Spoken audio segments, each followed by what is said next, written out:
ఆరోపణలు ప్రత్యారోపణలతో రోజుకొక మలుపు తిరుగుతోంది తెలంగాణ ఫోన్ ట్యాపింగ్ వ్యవహారం. లేటెస్ట్ గా ఈ వ్యవహారంలో సిట్ విచారణకి హాజరైన బీఆర్ఎస్ నేత ప్రవీణ్ కుమార్ ఊహించని కామెంట్స్ చేశారు. తన మంత్రుల ఫోన్లు కూడా రేవంత్ రెడ్డి ట్యాప్ చేస్తున్నారని ఆరోపించారు.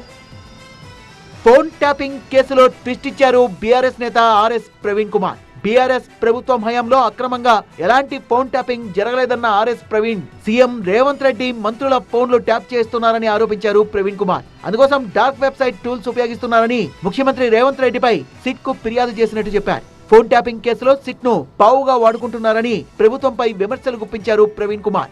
తన ఫోన్ ట్యాప్ అయిందంటూ ఆర్ఎస్ ప్రవీణ్ కుమార్ ఇచ్చిన ఫిర్యాదుతోనే సిట్ దర్యాప్తు స్టార్ట్ చేసిందని ఇటీవల చిట్ చాట్ లో చెప్పారు రేవంత్ రెడ్డి. లేటెస్ట్ గా సిట్ ముందుకొచ్చిన ప్రవీణ్ కుమార్ బీఆర్ఎస్ హయాంలో ట్యాపింగ్ జరగలేదని, కాంగ్రెస్ ప్రభుత్వమే విచ్చలవిడిగా ట్యాప్ చేస్తోందని ఆరోపించారు. దీనిపై ఆయన సిట్ కు ఫిర్యాదు కూడా చేశారు. దీంతో ఈ వ్యవహారం ఇప్పుడు ఆసక్తికరంగా మారింది.